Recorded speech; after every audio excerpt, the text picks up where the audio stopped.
Hola, bienvenidos de nuevo. Esta es una historia original de Tales First sobre la injusticia familiar y el momento en que las cosas finalmente se voltean. Empecemos. Mis papás le dijeron a todo el pueblo que mi hija de 12 años era una ladrona. Perdió a todos sus amigos y la sacaron de los equipos de la escuela. Tiene que aprender respeto, dijo mi mamá. Así que hice una sola llamada al antiguo abogado de mi abuelo, y sus vidas empezaron a desmoronarse. Yo solo estuve fuera una semana. ¿Qué tan grave podía ser?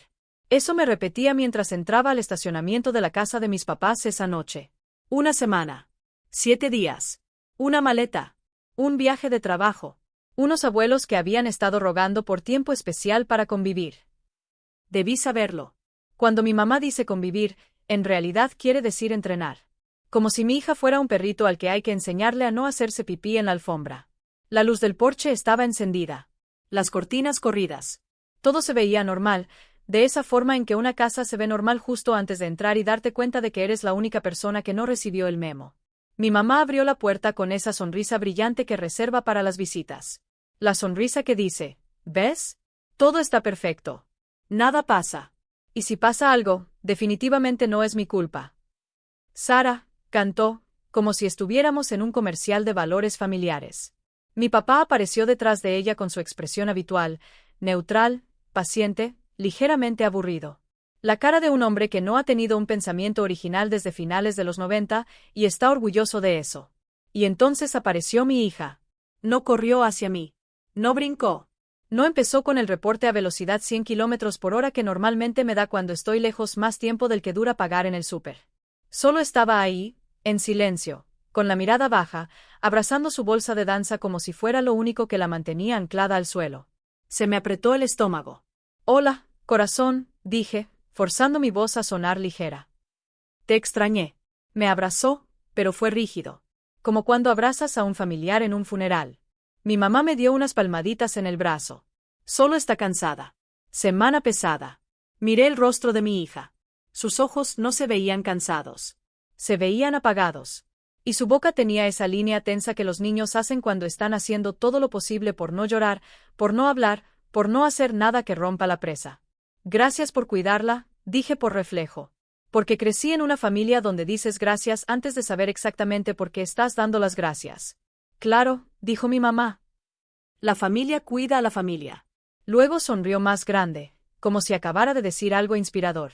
Mi papá asintió una vez. Maneja con cuidado. Y eso fue todo. Sin detalles. Sin actualizaciones. Sin un oye, por cierto, pasó algo. Solo la sonrisa falsa, el asentimiento neutral y mi hija parada ahí como si hubiera envejecido 5 años en 7 días. Me dije que esperaría hasta estar en el coche. Nos subimos. Encendí el motor. La luz interior se apagó. El mundo se redujo al brillo del tablero y al zumbido suave del camino. Mi hija miraba por la ventana. Respiré hondo. Entonces, ¿cómo te fue? ¿Cómo estás? Bien, dijo. La palabra salió plana. Ensayada. No era bien. Intenté otra vez, casual, como cuando no quieres asustar algo frágil. ¿Dormiste bien? Sí. ¿Te divertiste con la abuela y el abuelo? Sí. 3 sí. Como si estuviera contestando una encuesta que no quería responder. Tragué saliva. ¿Y danza? ¿Tienes presentación en unos días? ¿No? No respondió de inmediato. La miré de reojo. Tenía las manos apretadas alrededor de la correa de su bolsa. Entonces dijo en voz baja. Ya no estoy en el equipo. Sentí como si alguien hubiera frenado de golpe dentro de mi pecho. ¿Cómo que ya no estás en el equipo? Me sacaron. Lo dijo con tanta naturalidad, como si me estuviera diciendo el clima. Apreté el volante. ¿Por qué te sacarían? No respondió. Corazón, dije más suave, porque algo dentro de mí se estaba rompiendo. ¿Por qué? Silencio. El camino seguía normal, tranquilo, como si no tuviera idea de lo que estaba pasando dentro de mi coche. Háblame, intenté. ¿Puedes decirme? Ella tragó saliva, todavía mirando por la ventana. No quiero hablar de eso. Esa frase pesó más que me sacaron del equipo. Mi hija habla de todo. Habla del ruido raro del refri. De los aretes de una maestra. De cómo un niño en matemáticas respira muy fuerte. Cuando dice que no quiere hablar, significa que está cargando algo que duele demasiado tocar. Manejamos en silencio un rato. Y en ese silencio, mi cerebro hizo lo que siempre hace cuando está aterrado, Intentó arreglarlo todo con normalidad, como si pudiera jalar el hilo correcto y devolverla a sí misma. Oye, dije, fingiendo calma, ¿ya tienes regalo para Sofía para su cumpleaños el sábado? La mandíbula de mi hija se tensó. No voy a ir, dijo. Parpadeé. ¿Cómo que no vas a ir? Lleva semanas hablando del cumpleaños de Sofía. No estoy invitada. Las palabras eran pequeñas. El significado, enorme. Sentí el pulso en la garganta. ¿Por qué no estás invitada? No respondió. Miraba por la ventana, las luces de la calle pasando como ojos que parpadean lento. Mantuve la voz calmada, porque eso es lo que haces cuando tu hijo está cayendo en caída libre. No gritas. Te conviertes en el suelo.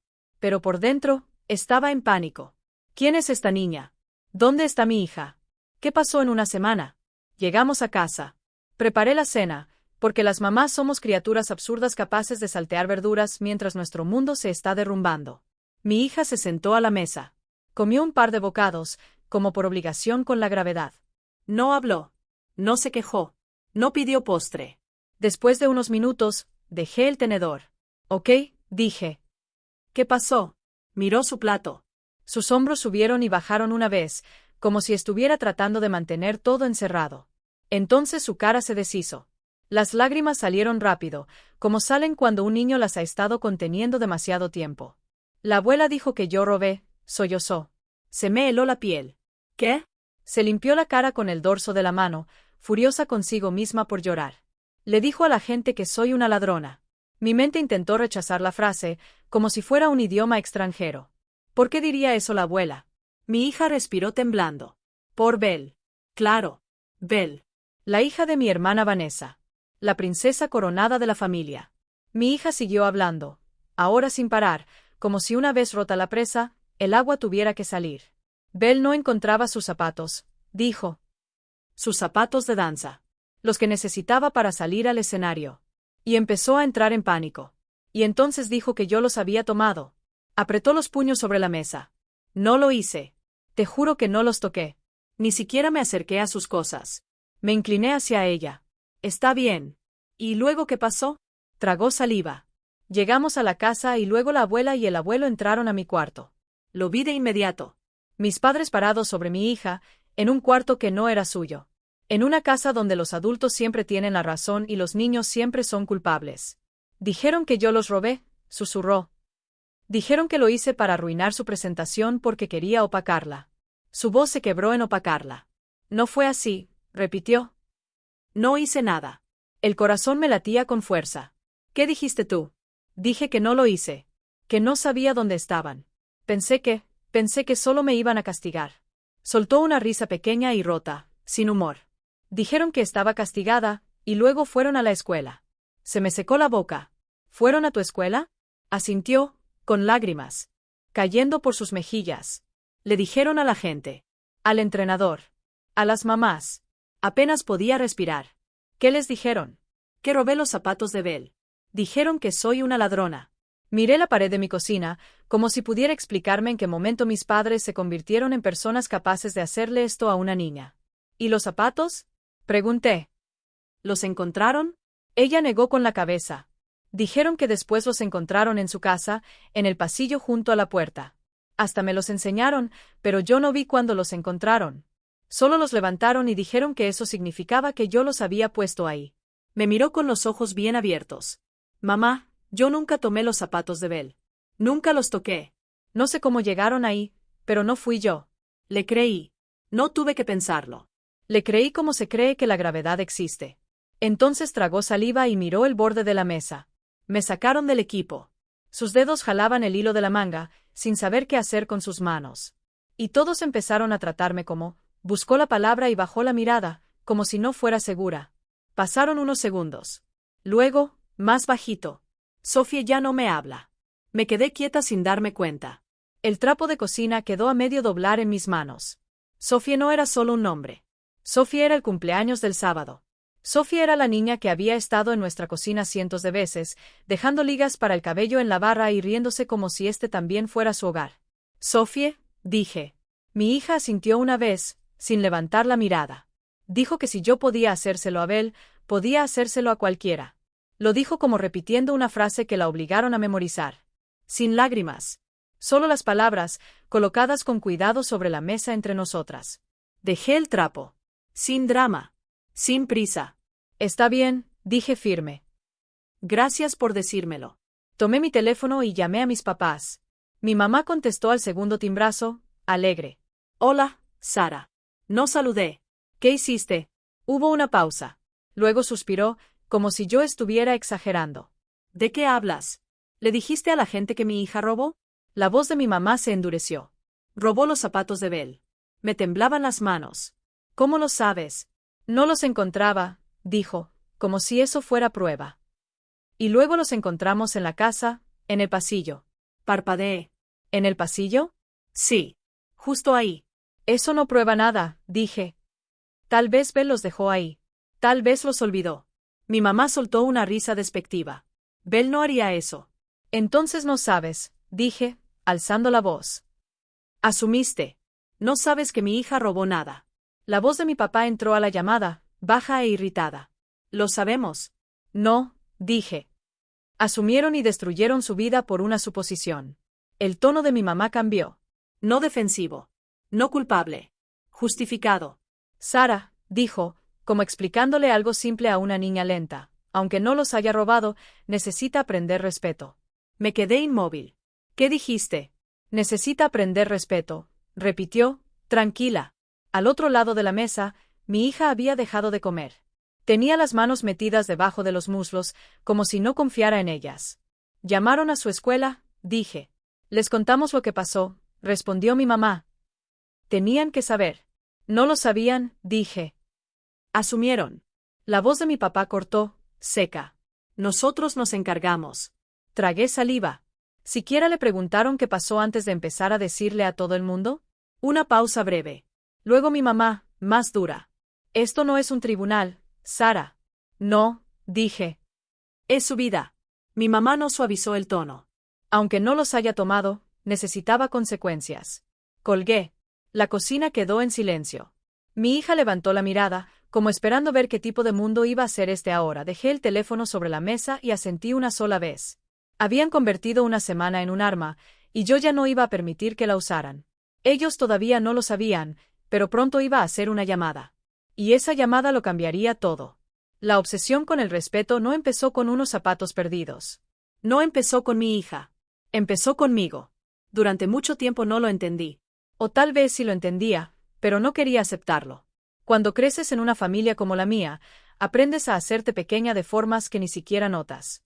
Mi hermana Vanessa siempre fue la favorita.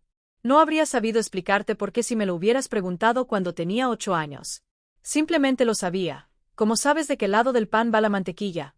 Hay un momento que todavía recuerdo como si se me hubiera quedado incrustado bajo la piel. Estábamos en la mesa cenando. Yo tendría unos 11 años. Mi papá preguntó algo sencillo, algo como cómo me iba en la escuela. Contesté. No fuerte. No grosera. Solo contesté. Mi papá me interrumpió a la mitad de la frase. No interrumpas. Me quedé congelada, confundida. Me habían hecho una pregunta. Yo solo la estaba respondiendo. Minutos después, Vanessa interrumpió a mi mamá para contar una historia. Mi mamá se rió. Es tan segura de sí misma. Recuerdo estar sentada ahí, con las manos en el regazo, mirando mi plato, dándome cuenta de que las reglas cambiaban dependiendo de qué hija estuviera hablando. Ese patrón nos siguió hasta la adultez. A Vanessa la celebraban, a mí me administraban. A Vanessa la excusaban, a mí me corregían. Y cuando me divorcié, necesité ayuda. No porque quisiera aferrarme a la familia, sino porque la vida es cara, el cuidado infantil es real, y a veces solo estás tratando de sobrevivir sin derrumbarte en el piso de la cocina. Mis papás ofrecieron apoyo. Lo ofrecieron fuerte y públicamente, como si fueran santos. Y porque quería que mi hija tuviera familia, acepté. Luego mi hija creció, y el patrón se trasladó a los nietos. La hija de Vanessa, Belle, se convirtió en el nuevo centro del universo. Se notaba en cómo la voz de mi mamá se suavizaba cuando decía su nombre. En cómo mi papá llegaba temprano a los eventos de Belle y tarde a los de mi hija. Y se notó claramente la primera vez que mi hija superó a Belle. Pasó el día de los resultados en la academia de danza. Las niñas estaban formadas. La entrenadora fue diciendo las posiciones. Mi hija quedó mejor que Belle. No porque alguien se lo regalara, sino porque se lo ganó. Porque trabajó. Porque practicó hasta que le temblaban las piernas. Por un instante breve y muy ingenuo, pensé que mis papás se sentirían orgullosos. En lugar de eso, mi mamá se inclinó hacia mí y susurró: No se lo restriegues. Vele sensible. Vanessa asintió como si eso fuera completamente razonable. Dile que sea humilde. Nadie le dijo a Bel que fuera amable. Solo a mi hija le pidieron que se hiciera pequeña. Y luego estaba mi abuelo, el papá de mi mamá, el único adulto de mi familia que me hizo sentir que teníamos derecho a existir tal como éramos. Cuando mi hija practicaba en la sala, él se sentaba a ver toda la rutina como si importara. Le hacía preguntas sobre lo que estaba aprendiendo. Elogiaba el esfuerzo, no la atención. La trataba como una persona. Murió hace 3 años, cuando mi hija tenía 9. Después del funeral, le pregunté a mis papás si tenía que firmar algo. Mi mamá agitó la mano como si el papeleo fuera un mosquito molesto. No, nosotros nos encargamos. Todo está arreglado, agregó mi papá. Y como yo estaba de luto, agotada y entrenada para no cuestionarlos, lo acepté. No sabía entonces lo que sé ahora. No sabía que cuando mis papás dicen encargado, en realidad quieren decir controlado. No sabía que la semana en que dejé a mi hija a su cuidado sería la semana en que decidirían enseñarle respeto. No dormí esa noche. No de verdad. Me quedé despierta escuchando la respiración de mi hija al final del pasillo, pensando en lo rápido que el mundo de un niño puede ser destruido por adultos con sonrisas amables y buenas conexiones en la comunidad. A la mañana siguiente, hice lo que hacen las madres cuando el pánico se convierte en propósito. Actué. Llamé a la entrenadora. Llamé a la escuela. Llamé a la mamá de Sophie. Cada llamada se sentía como estrellarme contra una pared cubierta de palabras educadas. Ay, lo sentimos mucho. Entendemos que esté molesta. Tenemos que considerar la seguridad de los demás niños. Sus padres parecían muy seguros. Fue increíble, en realidad. Como muy seguros aparentemente sustituye a la evidencia. Mi hija estaba sentada en el sillón, con la sudadera puesta hasta arriba, mirando a la nada. Se sobresaltaba cada vez que sonaba mi teléfono. Ahí fue cuando entendí que explicarlo con calma no iba a arreglar esto. Necesitaba a alguien que hablara con autoridad. Alguien oficial. Alguien a quien no le importara lo encantadora que mi mamá pudiera ser en público. Así que llamé a la antigua abogada de mi abuelo. Cuando él estaba vivo, siempre la elogiaba. Decía que podía arreglar cualquier problema. Así que pedí una cita. Era una mujer de unos 50 años, con ojos afilados y una voz tranquila. Ese tipo de calma que no viene de la paz, sino de la experiencia. Llevé a mi hija conmigo. No para traumatizarla con lenguaje legal, sino para mostrarle que no es indefensa. Que la gente no puede tratarla como lo hicieron sin consecuencias. Que los adultos no pueden destruirla y llamarlo disciplina. Mi hija se sentó a mi lado, con las manos dobladas en el regazo, tratando de verse valiente. Tenía esa postura rígida y cuidadosa que tienen los niños cuando tienen miedo de ocupar espacio. La abogada escuchó toda mi historia sin interrumpir. Cuando terminé, asintió una vez. Acusar a una menor de robo sin pruebas y difundirlo a través de la escuela es grave. Exhalé. Entonces, ¿podemos hacer algo? Sí, dijo. Podemos enviar cartas. Podemos exigir una base escrita para las decisiones de la escuela, incluyendo porque la sacaron del equipo de danza. Y podemos advertir a sus padres que seguir haciendo declaraciones falsas tiene consecuencias. Mi hija levantó la vista. ¿Consecuencias? La abogada se volvió hacia mí. ¿Sus padres manejan algo oficial de su hija? Fruncí el ceño. No.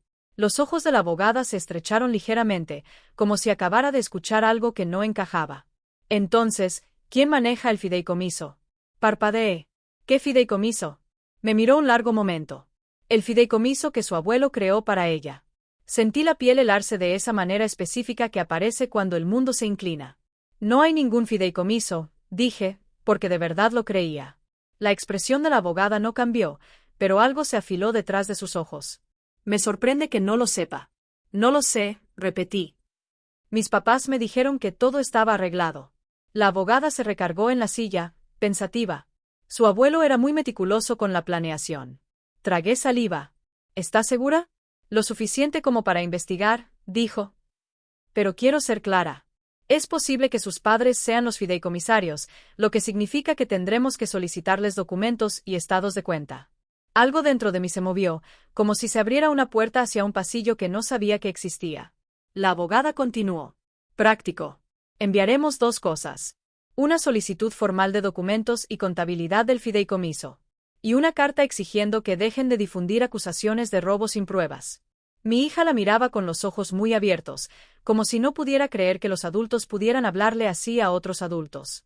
Después de la reunión, hice lo que le había prometido a mi hija. Estar ahí para ella. Fui a la escuela. Me senté frente a personas que sonreían con educación mientras intentaban decirme que había preocupaciones. Mantuve la voz firme. No tienen pruebas. No pueden castigar a una niña basándose en chismes. Vi cómo se tensaban cuando usé palabras como abogada y responsabilidad legal. Y cuando mi hija volvió a casa después de un intento corto de ir a la escuela, viéndose como si la hubieran raspado por dentro, la llevé por un helado. No porque el helado arregle la difamación, sino porque a veces necesitas recordarle a un niño que todavía hay dulzura en el mundo. En el coche, dijo en voz baja. ¿Crees que algún día me crean? La miré por el retrovisor. Sí, dije. Porque vamos a hacer que lo hagan. 2 días después, la abogada envió las cartas. Y entonces mis papás llamaron. La voz de mi mamá estaba afilada antes incluso de decir hola. ¿Así tratas a tu familia? ¿Mandando abogados? Mantuve la calma, porque esa calma es un arma. Responde la carta. Mi papá tomó la llamada. Si querías documentos, podrías haberlos pedido. No son para ti, interrumpió mi mamá. Tú no heredaste nada. Esos documentos son nuestros. Le dijeron a todo el mundo que mi hija era una ladrona, dije. No me dieron la cortesía de una conversación privada. No pueden exigirla ahora. El tono de mi mamá se volvió empalagoso, como cuando intenta hacerme sentir exagerada. Estamos ocupados. Tenemos vidas. No tenemos tiempo para tu drama. Mi hija tiene 12 años, dije, y la voz por fin se me quebró. Y ustedes destruyeron su vida en una semana. Tiene que aprender respeto, repitió mi mamá, como una oración. Tragué saliva. Respondan a mi abogada. Mi mamá siseó. Si haces esto, ya no eres familia. Me quedé en silencio un segundo. Dejaron de ser familia el día que decidieron que mi hija merecía ser llamada ladrona. Colgué. Y lo dije en serio. No respondieron de inmediato. Claro que no. A gente como mis papás no le gustan los rastros de papel. Los rastros de papel no se impresionan con sonrisas en la iglesia. En lugar de eso, el pueblo hizo lo que hacen los pueblos. Habló. Y luego publicó. Una mañana, mi hija entró a la cocina sosteniendo su teléfono como si le quemara la mano.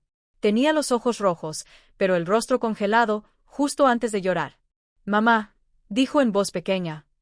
Mira. Me mostró el teléfono. Era una publicación. Alguien que apenas reconocía. Alguien que probablemente me había sonreído en el súper el mes pasado. El texto era largo, dramático, lleno de indignación moral. Hablaba de mi hija como ladrona, de mí como una madre que se niega a disciplinar, de cómo yo estaba usando abogados para amenazar a gente honesta. Los comentarios se apilaban debajo como ladrillos. Robó y ahora su mamá está demandando a todos. Niños así necesitan consecuencias. Sara siempre la consintió. Si robó, castíguenla. Imagínate defender el robo. Le está enseñando a delinquir y hacerse la víctima. Se me helaron las manos. Mi hija susurró. Ellos creen que es verdad. Lo sé, dije. Deslizó la pantalla y me mostró otro chat. Un grupo de la escuela. Su nombre ahí, como si fuera una broma. Ladrona. Mentirosa. Rara. No la dejen cerca de sus cosas. Su mamá está loca, está demandando. La respiración de mi hija se cortó. No hice nada, dijo, como si intentara convencer al aire. Lo sé. La abracé, fuerte, y la dejé llorar contra mi camiseta mientras miraba el teléfono y sentía algo endurecerse dentro de mí. Intentaban romperla otra vez. Esta vez, con una multitud. Mi hija no fue a la escuela ese día ni el siguiente. Repetía. Mi vida está arruinada. 12 años son suficientes para sentir la muerte social como definitiva, pero demasiado pocos para saber que no lo es. Tomé capturas. Documenté cada publicación, cada comentario, cada llamada. Se lo envié todo a la abogada. Ella respondió simplemente. Lo agregaremos. No respondan públicamente. Procederemos. Entonces apareció un mensaje privado de Bell. ¿Podemos hablar? ¿Estás en la escuela? Mi hija lo miró como si fuera a cambiar si esperaba lo suficiente. Su dedo flotó sobre la pantalla. No escribió nada. Los puntitos aparecieron. Desaparecieron. Volvieron a aparecer. Otro mensaje. ¿Podemos vernos? A solas. Los hombros de mi hija se tensaron como si se preparara para un golpe. Soltó el aire despacio, como hacen los niños cuando no quieren llorar frente a un adulto. Me miró, con los ojos vidriosos y vacíos al mismo tiempo. ¿Qué hago?, preguntó casi sin voz. No hacemos nada a solas, dije. Si quiere hablar, será donde yo pueda verte. Asintió rígida. Llamé a la escuela para decirles que pasaríamos por las tareas. En la oficina, mi hija llevaba la capucha puesta y las manos escondidas en las mangas. La sonrisa de la recepcionista no le llegó a los ojos. Entonces apareció Bel cerca del pasillo, como si hubiera estado esperando. Nos vio y se detuvo. Su rostro palideció y luego se sonrojó, como si no supiera si huir o hablar. ¿Podemos hablar?, preguntó Bel en voz baja. Mi hija asintió. Los ojos de Bel se deslizaron hacia mí. ¿A solas? Pueden hablar donde yo pueda verlas, dije. Bel dudó, luego asintió. Caminaron unos pasos por el pasillo y se detuvieron cerca de las puertas de vidrio, aún dentro de mi campo de visión, pero fuera de mi oído. Mientras caminaban, mi hija metió el teléfono en el bolsillo. En ese momento pensé que era solo un gesto nervioso. Hablaron 1 o 2 minutos. Bel no dejaba de torcer la correa de su bolsa. Mi hija casi no se movía, como si no confiara en hacer nada que pudiera malinterpretarse. Luego mi hija se dio la vuelta y caminó hacia mí. Tenía los ojos grandes y brillosos. El rostro sin color. Confesó, dijo en voz baja. ¿Confesó qué?, pregunté, manteniendo la calma. Mi hija tragó saliva. Lo grabé. ¿La grabaste?, asintió rápido. Antes de acercarme, apreté grabar. Porque nadie me cree. En casa, en la mesa de la cocina, puso el teléfono entre nosotras. Su dedo tembló cuando le dio play. La voz de Bel salió tensa y rápida. Dijo que no encontraba sus zapatos. Dijo que entró en pánico. Dijo que culpó a mi hija. Luego su voz bajó. Y luego los encontré, dijo Bel. Estaban con mis cosas en la casa. Creo que se me olvidaron. Una pausa. Respiración. Bel tratando de no llorar. Quería decirle a la gente, continuó, pero la abuela me dijo que no. La cabeza de mi hija se levantó de golpe. Bel siguió, con la voz más pequeña. Dijo que ya estaba hecho. Que te enseñaría respeto. Que no dijera nada, pero ahora todos te odian. Yo no quise que pasara esto. La grabación terminó. Mi hija se quedó mirando el teléfono. Ella sostuvo el teléfono como si fuera prueba y traición al mismo tiempo. Susurró. Entonces, sí sabían. Crucé la mesa y cubrí su mano con la mía. Sus dedos estaban fríos. Sí, dije. Tampoco fue a la escuela al día siguiente. No la obligué. No pude. Unos días después, llamó la abogada. Sara, dijo, con voz seria. Recibimos los documentos. Mis padres por fin habían respondido. Tarde, añadió. Sí. No empezó con emociones. Empezó con hechos. Hay un fideicomiso, dijo, financiado con unos $43,000 cuando murió tu abuelo. Continuó, tranquila y precisa. Distribuciones anuales para educación y actividades, una cantidad mayor a los 16 y el resto a los 18. Tragué saliva. Mi hija nunca recibió nada. No, dijo. No recibió nada. Luego explicó que tus padres, como fideicomisarios, sacaron dinero como anticipos o préstamos, alrededor de $18,000 en los últimos años. Pausa. Nada fue devuelto. ¿Por qué harían esto?, pregunté, pero mi voz salió débil. Del otro lado, la abogada no respondió de inmediato. Papeles moviéndose. Un bolígrafo golpeó una vez y se detuvo. Hay una cosa más, dijo. En el fideicomiso hay una cláusula. ¿Una cláusula? Una cláusula de conducta. Me quedé en silencio. Detrás de mí, la cuchara de mi hija chocó suavemente contra su plato, lenta, distraída. Permite a los fideicomisarios retener o reducir los pagos si el beneficiario es condenado por robo u otro delito grave, explicó, o si existe un dictamen formal de conducta deshonesta, o si los fideicomisarios deciden que entregar el dinero sería inseguro o inapropiado. Las palabras encajaron con todo lo que mi madre había dicho sobre el respeto. De pronto, ya no sonaba a disciplina. Sonaba a plan. ¿Entonces intentaron marcarla como ladrona?, dije. La voz de la abogada se mantuvo cuidadosa. Esta campaña de difamación por sí sola probablemente no activaría la cláusula. No sin algo oficial. Pero podría ser el inicio. Sí, respondió. Un patrón. Algo que haga más fácil empujar una acusación después y meterla en un registro oficial. Me dejé caer en una silla. Mi hija levantó la mirada desde la mesa. No preguntó qué habían dicho. Solo me observó el rostro, como si pudiera leer la respuesta ahí. Si llegara a hacerse oficial, pregunté, ¿qué pasa con el dinero? No desaparece, dijo la abogada. Sigue el fideicomiso. Beneficiarios alternos. Se me secó la boca. ¿Quiénes? Posiblemente tus padres, dijo. O alguna otra rama de la familia. Volteé a ver a mi hija, hombros encogidos, manos apretando la cuchara como si fuera lo único firme que le quedaba. 12 años y ya aprendiendo lo rápido que los adultos deciden quién eres. Envíame todo, dije al teléfono. Lo haré, respondió. Y no te involucres directamente con ellos. Guarda cada mensaje, cada publicación, cada llamada. Colgué y me quedé ahí un segundo, con el teléfono todavía en la mano. Mis padres no solo habían castigado a una niña. Habían estado armando una trampa. Y todavía no lo sabían, pero ellos eran quienes estaban más cerca de caer en ella. Para cuando todo alcanzó a ponerse al día, la historia ya había cambiado. El subdirector no me interrumpió cuando reproduje la grabación. No asintió. No frunció el ceño. Se quedó perfectamente quieto, manos cruzadas sobre el escritorio, la mirada fija justo más allá de mi teléfono. Cuando terminó, no me miró de inmediato. Tomó un bloc legal, arrancó la hoja de arriba y la deslizó dentro de una carpeta sin leerla. Luego dijo: necesitaremos una copia de eso. No podemos. No si no te molesta. Así funciona de verdad la autoridad.